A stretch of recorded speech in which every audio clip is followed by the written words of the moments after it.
Welcome to Country Collections. As many of you may know, the World Stamp Expo was held in Boston this past May. Here are some of my highlights from the show, starting with us waiting for the doors to open. We see footage of the show floor as well.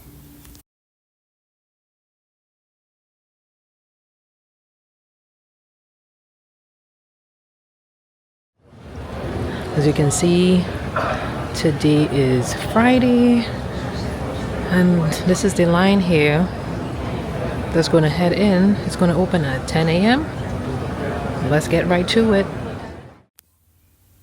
As you can tell by this woman's attire, some people take stamp collecting very seriously.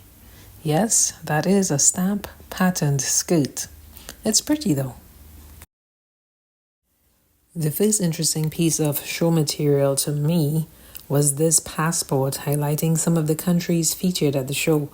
I was told at the information desk that you can purchase stamps from the representatives of these places and have them cancel the stamps right there to add to your collection.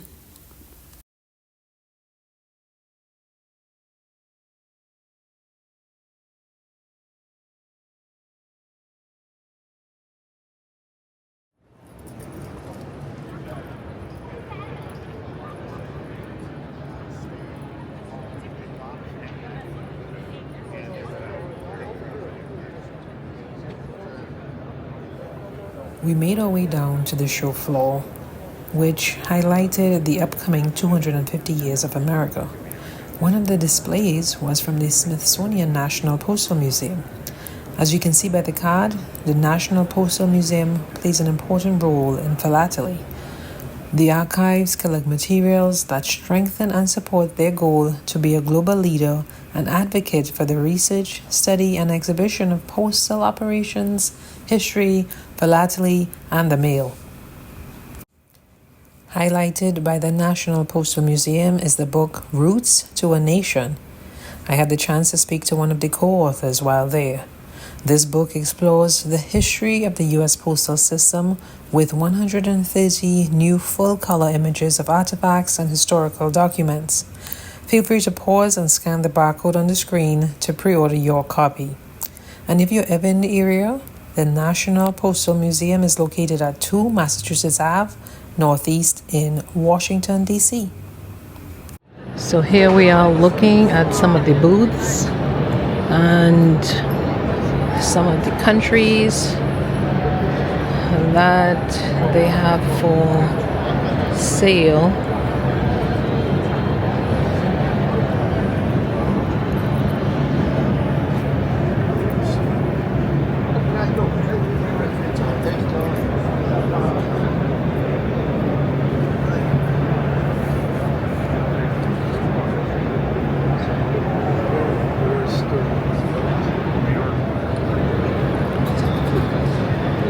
There are some really cool items here, you can see.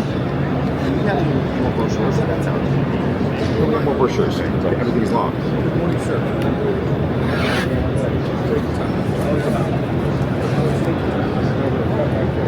This sheet of 100 stamps says the only recorded to date.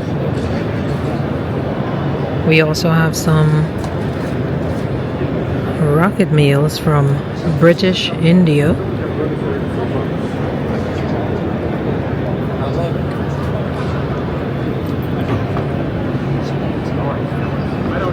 Just some really cool items.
Look at the estimated value of this cover. I didn't see the actual cover on display here, but if you want it, that's how much you're going to have to pay.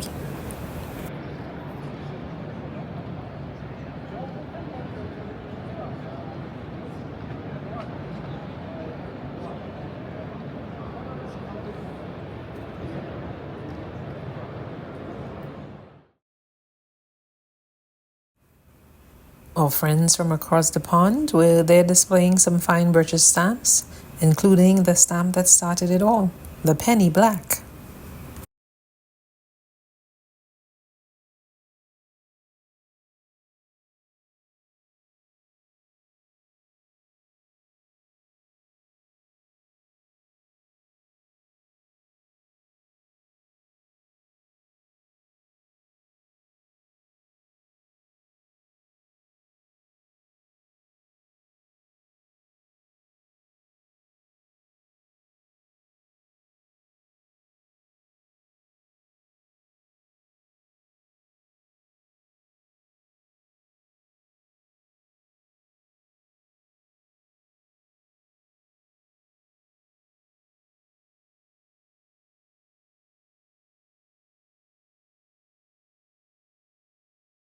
Now, one of the benefits to attending these shows is that you can always get help from experts evaluating if stamps are genuine or what they're worth.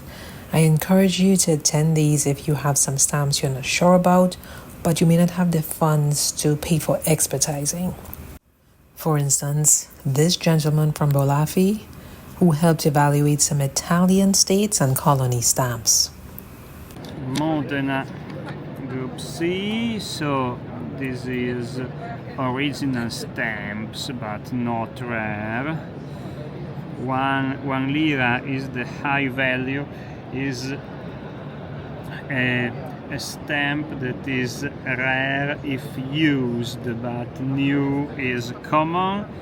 This is common. This is reproduction. This the aquilotto, the little eagle. It's a reproduction. So there are tons of meetings today in different rooms, up and down, different levels. Like for instance, this one, meeting room 157A on the Scandinavian Collectors Club. But that's not where I'm headed.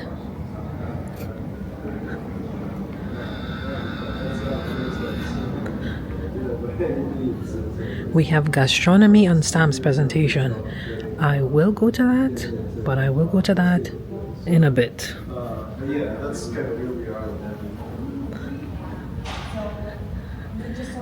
American Philatelic Society.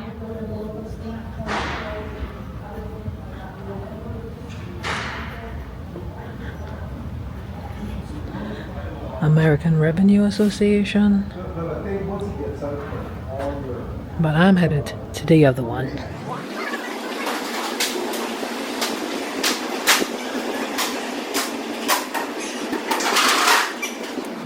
And here we are coming up to the West Indies Philatelic Study Group.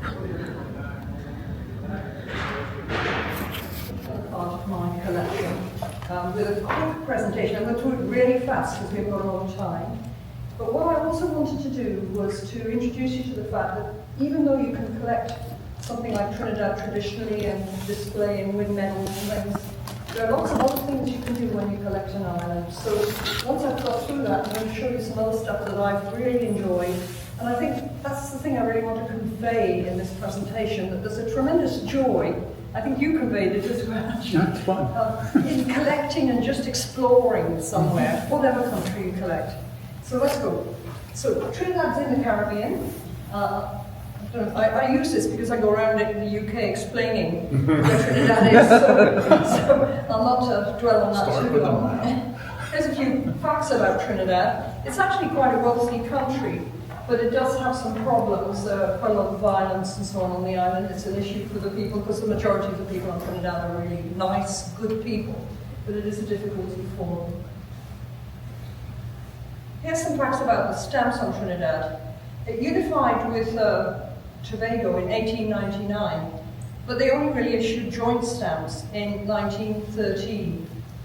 Trinidad was an early adopter of its own postage stamps, and it had the first adhesive postage stamp of the British Empire. That was the Lady MacLeod.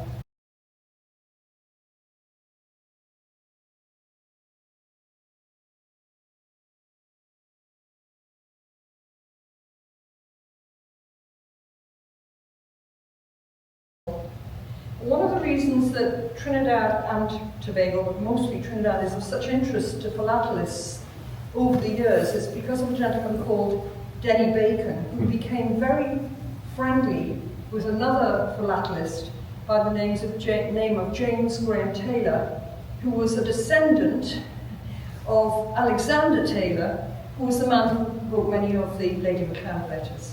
So he was a stamp dealer on the island. He became friendly with Denny Bacon. Denny Bacon and him started to advertise in the local newspaper and created a lot of interest in Trinidad stamps all those years back. And that interest has really continued to generate a lot of intrigue in the collection of Trinidad stamps. What were the main influences on Caribbean post? Well, in the early days, before 1900, the winds and the weather, people who sailed across the Atlantic were very brave because of the hurricanes and so on.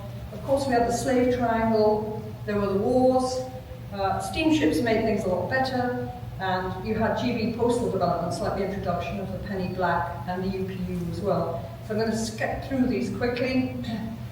In the early days, they had a lot of problems with packets being attacked by privateers and merchants. A lot of trouble with ships sinking and so on. Christopher Columbus, of course, discovered Trinidad. He made 4 voyages to the Caribbean. You'll hear people talking a lot about the Golden Triangle and how that affects the Caribbean. The Golden Triangle is all to do with the slave trade, whereby pack-and-teal goods were traded at the forts in Africa for these poor people who were then loaded onto ships and brought to the Caribbean islands to work as slaves. And in the Caribbean islands on the plantations, they produced sugar and other products that went back to the European countries, in our case UK.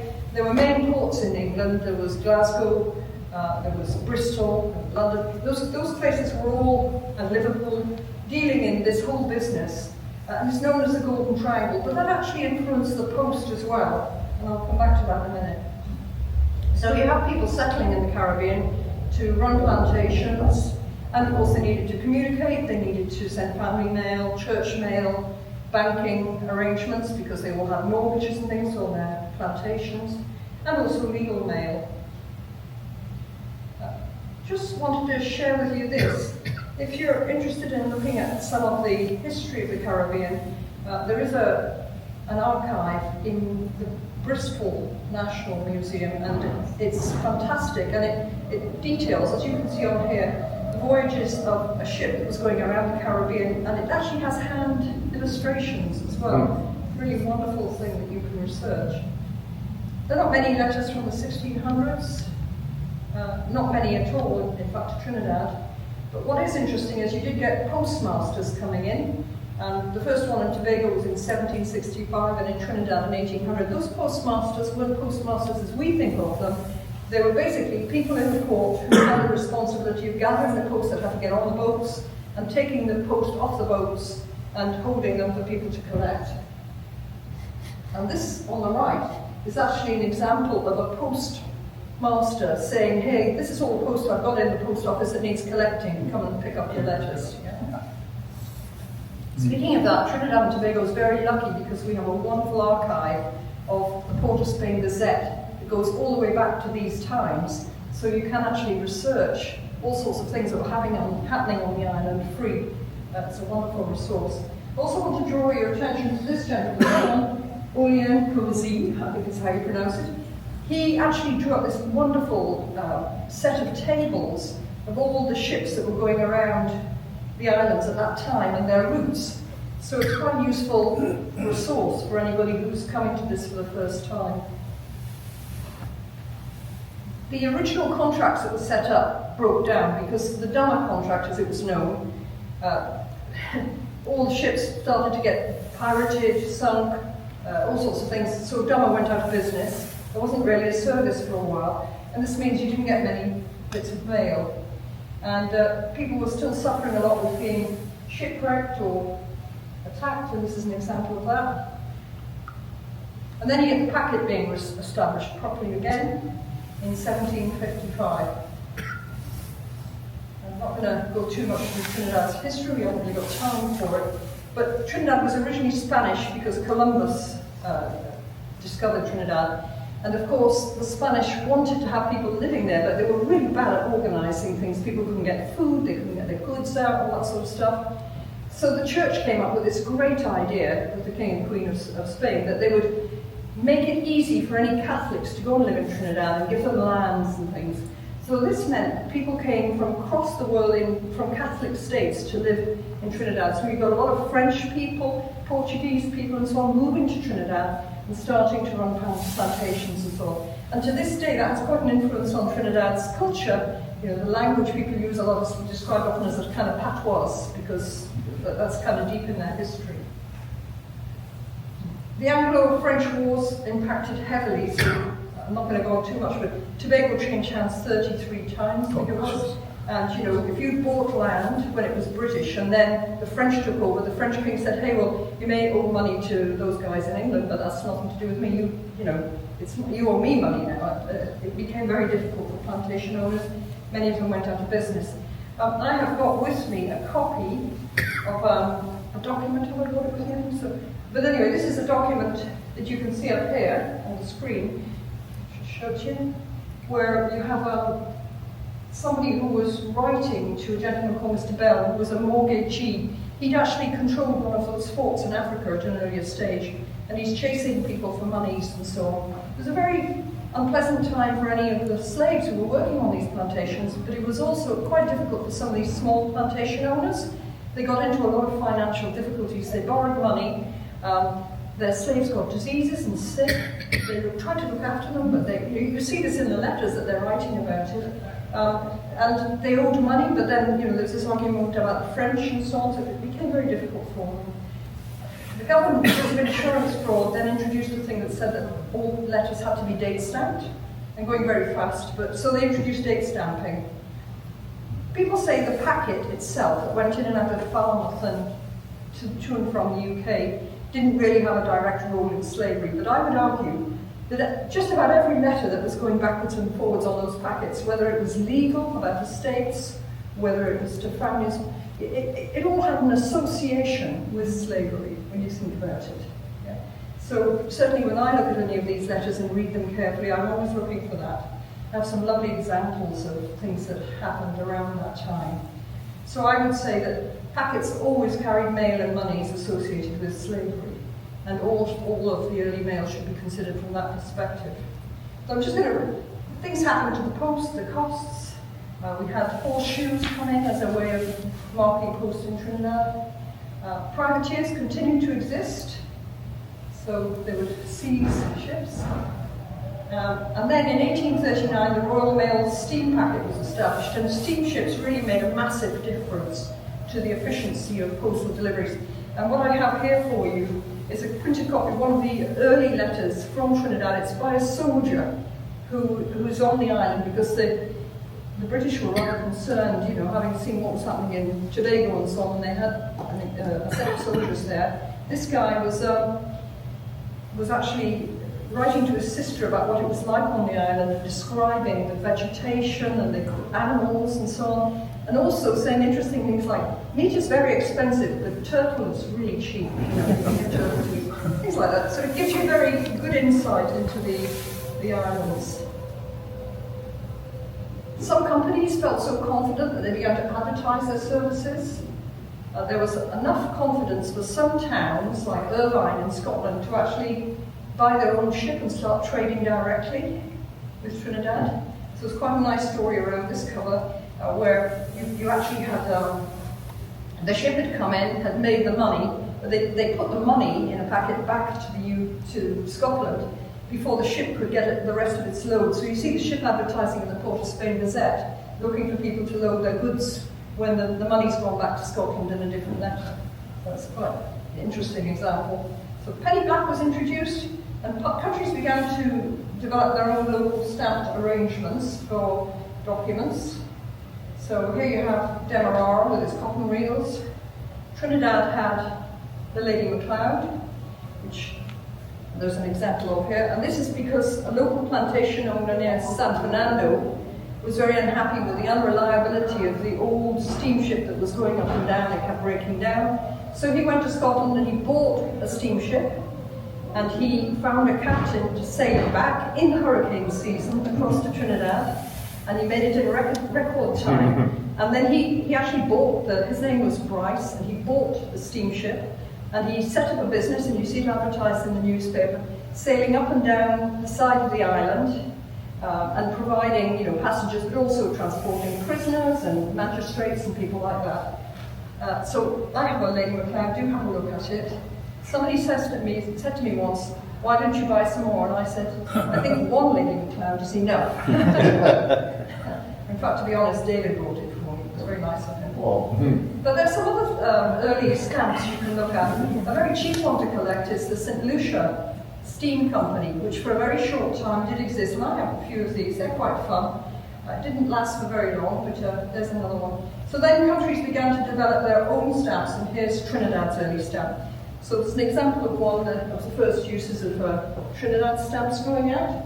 And then, as you know from, let me just copy these, there's some other countries doing theirs, Barbados as well, and British Guyana. Here you've got another early cover. There were supply and delivery issues. So, as Skip was saying, there were some issues, and they did lithos, and this is just a page of lithos here, and some examples of them being used. But they did other things as well to cope with the shortages, and I'll come to that in a minute. One of the things that was a bit of a nuisance even in those days was deficient postage. So people would put a letter in the post, but there wasn't enough money to pay for it officially. So this is quite an unusual mark that you can get going to Trinidad. I don't know of many of those at all. I've got a couple, I'll show you another one later on, but these were the pre-runners of postage due stamps. Other countries chose to use British stamps with a killer cancel, and Tobago did that, as you can see there. And people started to open local post offices. So in Trinidad, as you see on the left, they opened post offices, and they had a whole series of numericals which they identified their post offices with. Barbados did a slightly different thing, but the same idea, and so did Grenada. Trinidad's first post offices were largely along the coastline, and they had a coastal service initially around this area, the Gulf of Paria. But what happened over time was, as people started to expand their activities, is that they needed to have more postal deliveries. There was a thing called the Cedros postal steamer. This is Cedros here. And there was a regular steamer going up and down, and they actually established the steamer as a post office as well, which is quite a nice thing to collect. So I have a Cedros postal steamer example here for you. Then you had the railway arrive in Trinidad. It arrived in stages. I've shown them in different colours here, but you had the tram road here from Princestown here was the first one. It was done by a plantation owner who wanted to get his goods to the coast. Then you had the Arima line up here, which was along a river valley. And what you can see on this map is that as the train stations opened, you had the post offices opening along the train stations. And then you have the railway line being extended further over to Saint Grand and coming further south as well. I won't go into too much detail. But if you look at a map of the post offices that existed in around the 50s and 60s in Trinidad, of which there were many, you can see how the railway lines really helped with the development of those. And Trinidad then dealt with other issues with special hand stamps. So, for example, I believe this is one of the first packbot mark for Trinidad. I've just had that thing with the experts at the Royal. They wouldn't confirm it was the first. I can understand why, but certainly it's the earliest one that I know of anyway. So we have that. And then they brought postal surcharges out. Trinidad was the birthplace of British postal due stamps. So it's fun to collect those, and I have a set of early examples.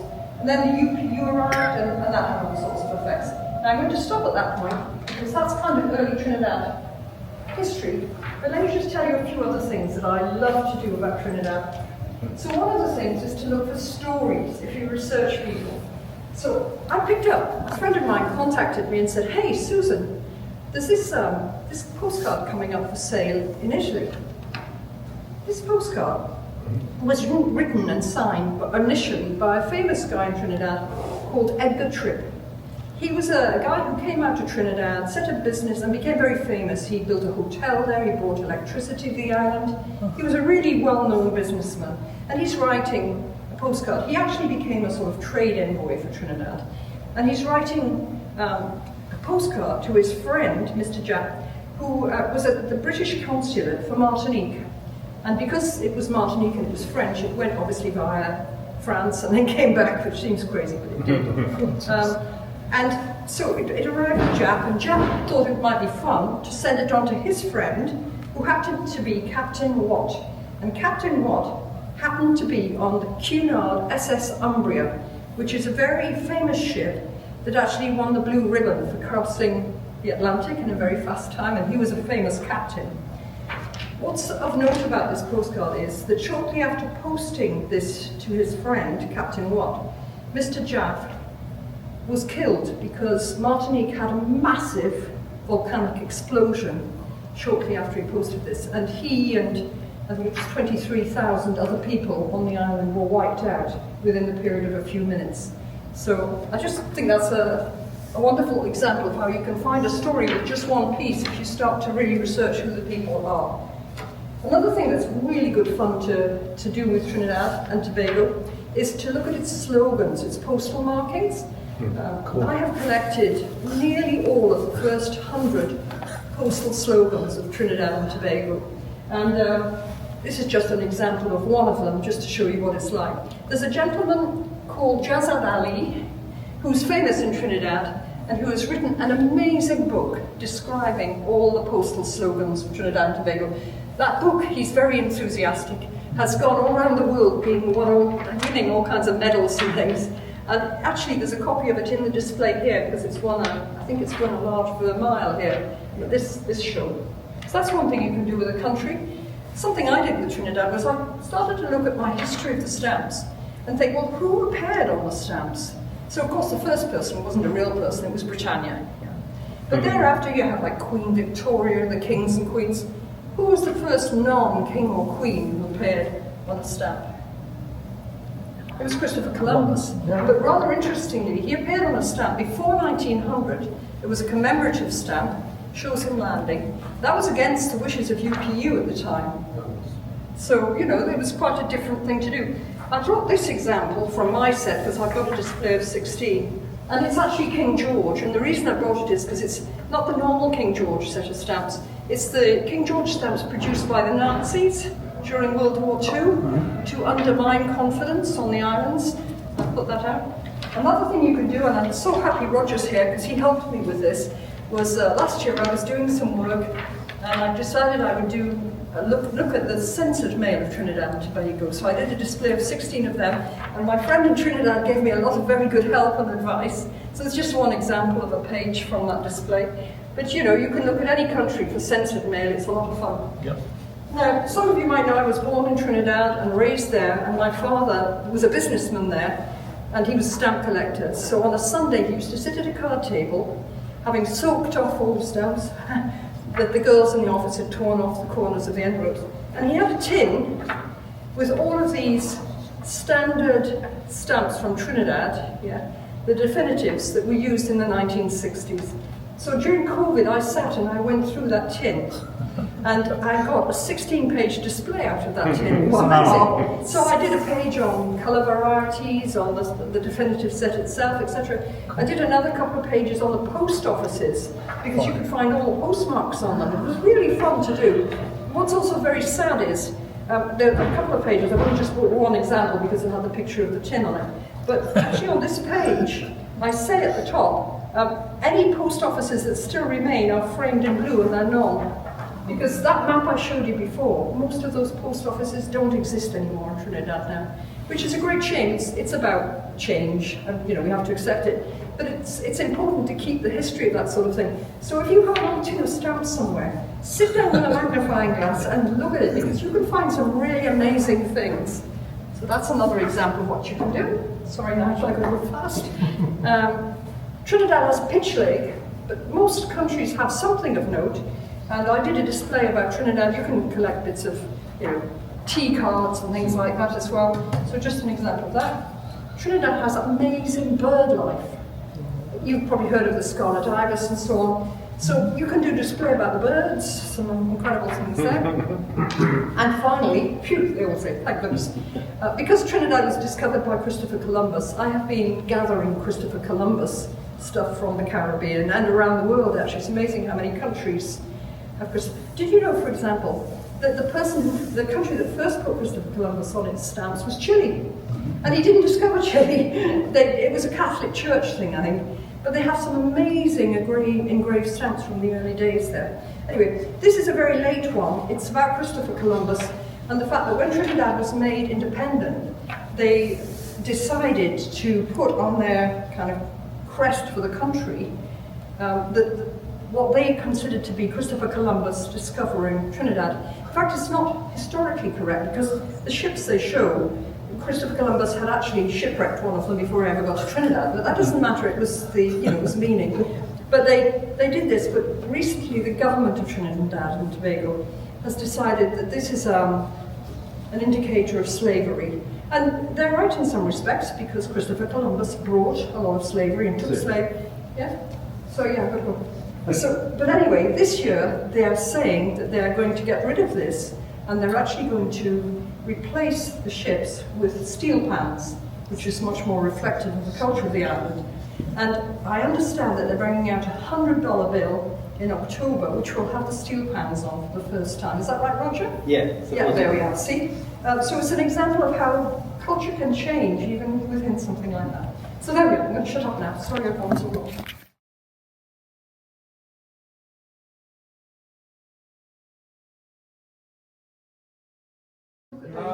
That's a Presentation. Sorry, I can give you my receipt to take. Yeah. You can use it to show the guys the trip. That's the memory stick. Oh, absolutely. You know, that's don't let anybody copy it and show that, because, Yes, it is. It's 700. Another thing they have here are some postcard exhibitions. So let's take a look. And somebody found him, a nurse found him in the asylum on that. She was working there, and they doing him with artwork. Suddenly realised who he was. And when I was in the New York hut, there was a really one press card on one of the beds, which I connected with at the time. Quite famous. Using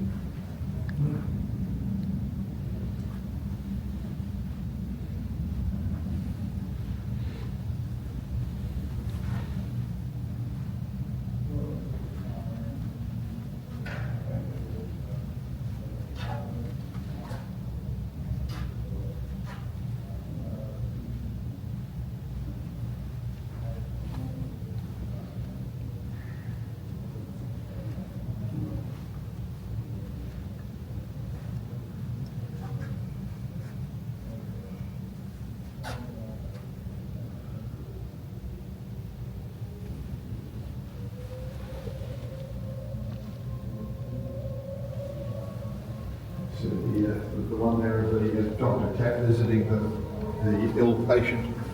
No.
קלטי, וזה לא חתום, בסך הכל 3 לא חתומים,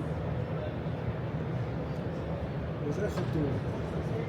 יש גם דגל הפוך, ועוד סיבה. אחרי זה הייתה בסדר, סיבה אחרי זה. זה סדרה של פעם אמריקן, סדרה עולה, פושעת עולה, כל השאלה של ישראל. ולא מצא.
So we have a ton of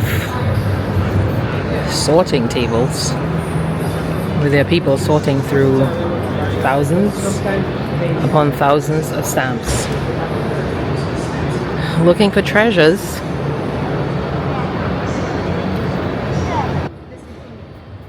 I'm guessing it's because everyone's like, these are great, except there's this little gap. Yeah, water gets into. So I'm running over to the postcard thing.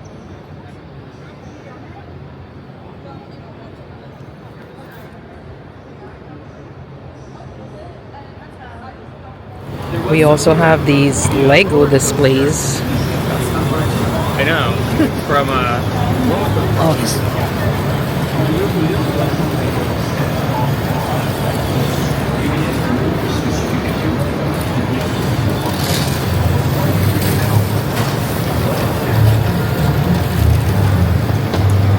he looked lit up. Loves trains. He said he's gonna try to make it to the sprinter. I need to make sure.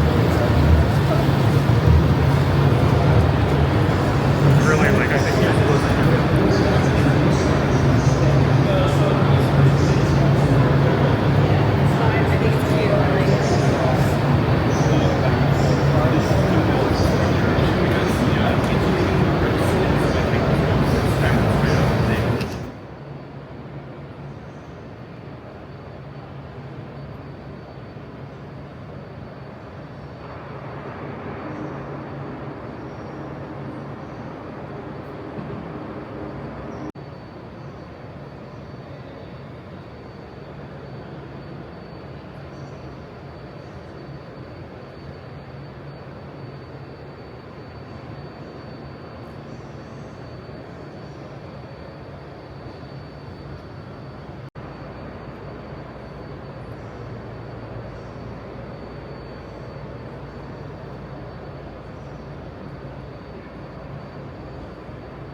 Now, this was one of my favorite displays. It's the artwork for the Federal Junior Duck Stamp Program. I was told that the age range for these was kindergarten to 8th grade. Look at the detail on these. I'm very happy to have seen what these children can do. And there's some information on there. If you have a child or grandchild who's interested in taking part of this program, I froze the frame, but you can pause and take down the information and how you or someone you know may enter.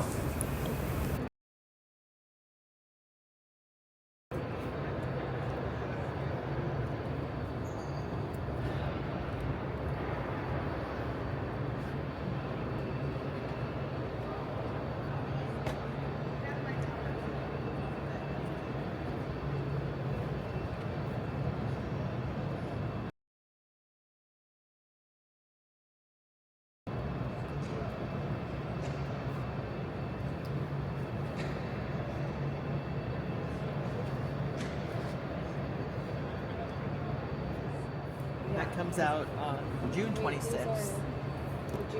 Now it'll be issued from St. Augustine, Florida.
There were representatives from many countries, including Romania, Turkey, Poland, Ukraine, Faroe Islands, and many others, and many, many more displays.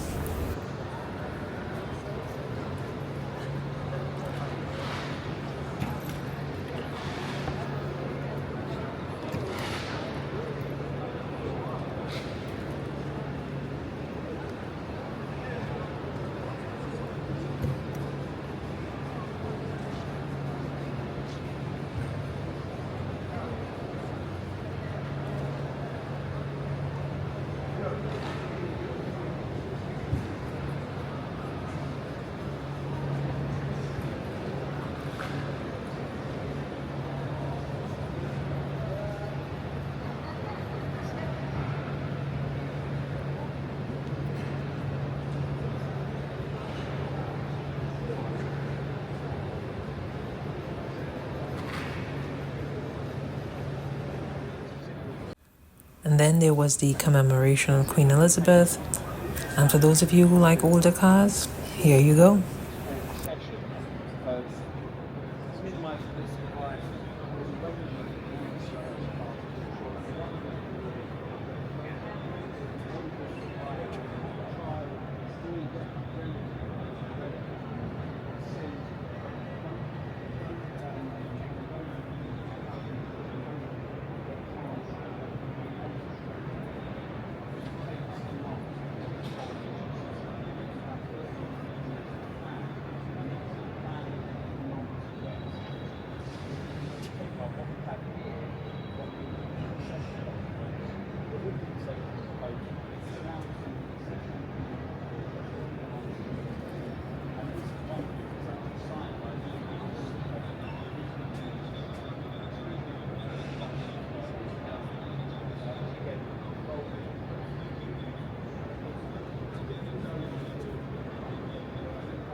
This says it was signed by Abe Lincoln himself.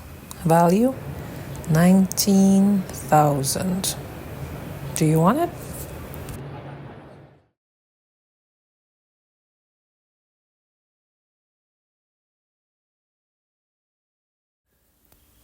Here are some documents and manuscripts from colonial America, including this 9th to 10th century Bible fragment, the Stamp Act of 1765, a page from the New York Gazette of 1726, and other interesting items.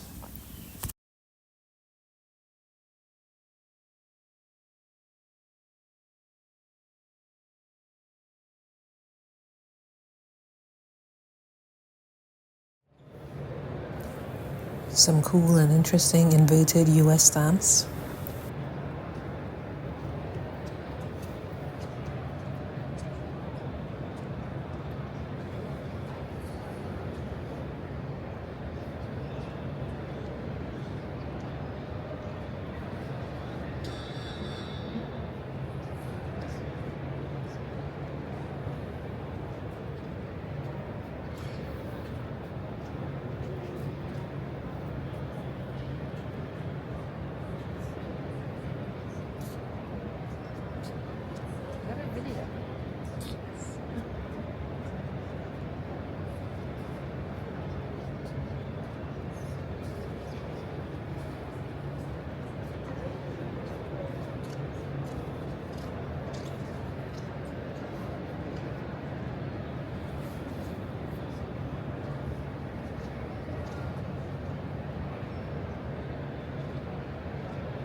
All in all, the show was very interesting. The organizers did a very good job with the displays, presentations, and booths. The show was well represented by countries from all over the globe, and there was no shortage of information. One could have truly spent all day, every day here, and not have seen the same thing twice. If you've never been to one of these international shows, try it. The best thing about it is that it was free entry. You can't beat free. Well guys, I hope you enjoyed the video highlighting the Boston 2026 Stamp Expo. Until next time, happy collecting!